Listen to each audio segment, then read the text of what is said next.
everyone, this is Gail from Rainbow Food Rocks, and today we're going to make some scones with blueberry jam inside. I'm going to go ahead and show you the ingredients. Here we go. So we are going to use cassava flour. Everything that I do is wheat, dairy, corn, soy, egg, and peanut free. It's vegan compliant, vegetarian compliant, and plant-based compliant. So here's the cassava flour that I like to use. I'm not sponsored by this company, I just wanted to show you. And we're going to do 5 cups of that flour. You can sift it or not, it's up to you. It works fine either way. Traditionally, when you're making scones, you will want to sift the flour. And I'm using cassava flour because it works as a 1-to-1 ratio with wheat flour. And the next thing I'm going to do is add a little bit of coconut sugar. So we're going to do, and I'll show you the brand that I use. Again, I'm not sponsored. We're going to do, let's see, so 4 tablespoons of the coconut sugar. And then the next thing is, instead of butter, because my kids cannot have butter or shortening, we're going to use, or at least not traditional shortening, we're going to use Nutiva's shortening. So this is the one I'm using. Again, I'm not sponsored by this company, I'm just showing you what I use. And we're gonna do a total of 12 tablespoons of that shortening. We're going to do 2 cups of my homemade almond milk. If you check my other videos, I have that recipe in another video. You can also find it in my book, Rainbow Food Rocks. It's available on Amazon. So I like to use these jars. They're from IKEA and they hold milk really nicely and they kind of look like the old-fashioned milk jars, so I really like that. So there's that. And then we'll also be doing a teaspoon of salt. I like to use Celtic sea salt. And this brand is from Canada. You can go on amazon.ca for Canada and get this imported. I order it, there are 6 in each box. So this is the one that I use, and I use this one because it is everything free. So it's corn free, which is unique, it's aluminum free, it's organic, it's non-GMO, and the ingredients are just 3 ingredients. Yeah, so it's gluten, wheat, and corn free, aluminum free, contains organic potato starch, and it's North American, which is great. And so for that, for the baking powder, I do 4 teaspoons. So that goes over all of the ingredients, and I'll go ahead and show you how we put this together. Okay, so let me go ahead and show you the ingredients. Like we went over, we're going to do the 2 cups of almond milk. There you are. And we're going to do the 12 tablespoons of shortening, which I showed you earlier. We're going to do the 4 teaspoons of baking powder. We're going to do the 4 tablespoons of coconut sugar. I got a little bit of powder in there, oops. And the salt, I haven't measured that out yet, but again, that was Celtic salt. And the 5 cups of cassava flour. So I have a nice big bowl, you can go ahead and see that right there, that I'll be putting all my ingredients in. So putting all the ingredients together, what you're going to want to do is you're going to want to take your shortening, which looks like butter. I can't believe it's not butter. And you're going to put it in, so just go ahead and dump that in. And there you can see me dumping it in. And you can put in the rest of your dry ingredients.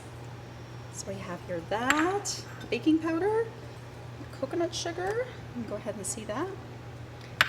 And the salt. So we're gonna go ahead and do the teaspoon of sea salt, Celtic sea salt. I always like to tap the side. And then we're gonna go ahead and mix all these ingredients together, and we'll be doing that by hand. So I'll put on my gloves since this is pretty greasy and sticky. Okay, now I'm gonna take all of my ingredients, I have my gloves, and I'm going to going to go ahead and work this with my hands.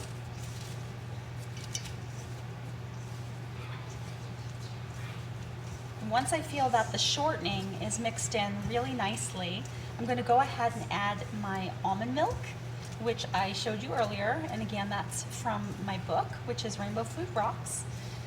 And if you cannot do almonds, you can do a cashew milk, which again, the recipe is in my book, or you can do a sun butter milk, or you can just leave out the nuts and seeds and you can just blend the dates with the vanilla bean with water and some salt and just kind of make like a date water, and that'll work as well. It'll give it a really nice flavor, so that way you're having more than just water. I'm going to go ahead and show you what this looks like in just a moment. And it's nice and crumbly, mixed in pretty well. So I'll go ahead and show you. There you are. And now we're able to add the almond milk. So I'll go ahead and pour that in. Just bear with me.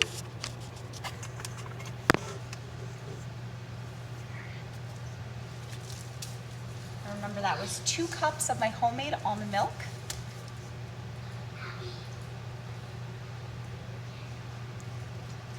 I'm going to pour that in. And I'm going to go ahead and mix that together using my hands with my gloves on. Gloves are really nice. You don't have to have gloves. Gloves are really nice if you're multitasking. You want something that you can just take off your hands really quickly, do some other things, and come back to it.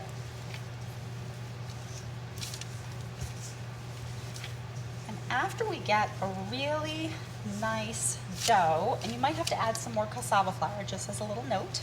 That does happen sometimes, especially if you're going to be kneading it and then dividing it out into portions.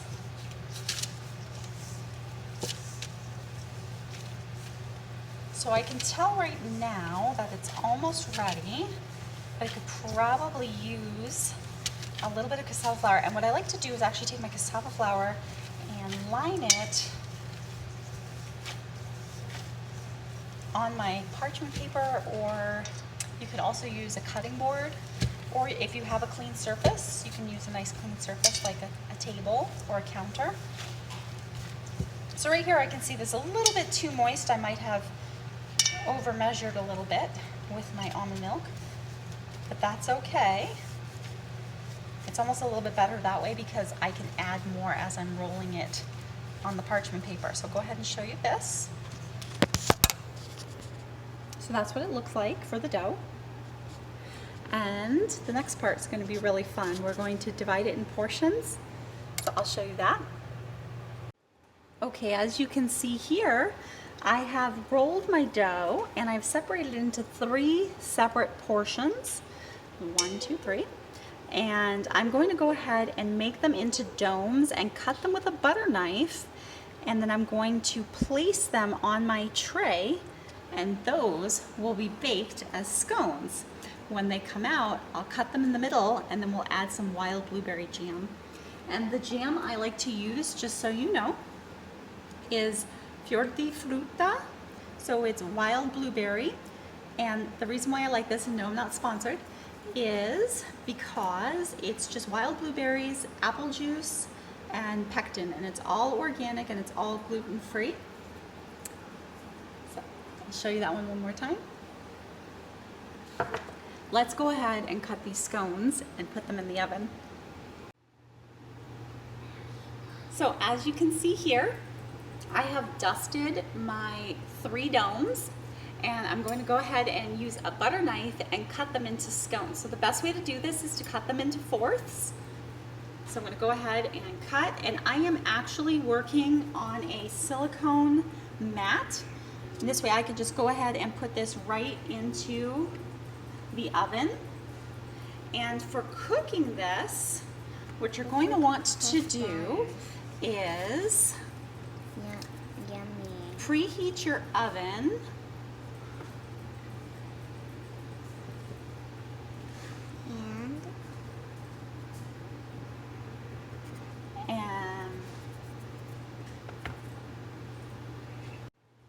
So what you're going to want to do is preheat your oven to 450 degrees and cook for 15 minutes.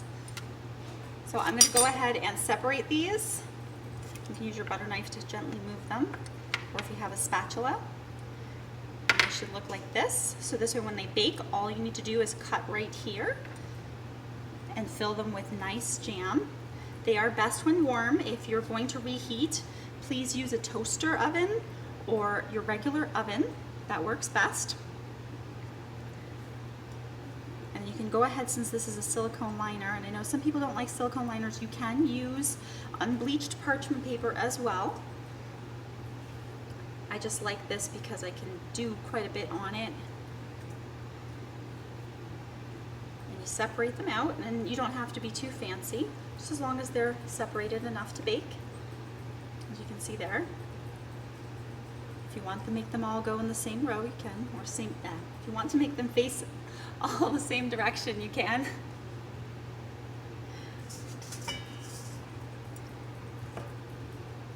And let's go ahead and put them in the oven and watch them bake. Something really lovely about this recipe is that you can use it as a base and you can add different jellies. So you could add raspberry jelly if you want to be like the Puyallup Fair in Washington, that's what they do. And if you want, you can add something else. You could put in chocolate chips, you could put in blueberries themselves. I think dried would work best because the moisture would change if you use something wet. And I invite you to have fun trying different variations and letting me know in the comments below what you tried and what worked and what didn't work. And here you can see the scones have come out of the oven. They look like little breads almost. And all we're going to do is slice in the middle, like I described before, put some jelly in the middle, and then serve. And here we have these scones with the blueberry jam. They go well with a nice cup of tea.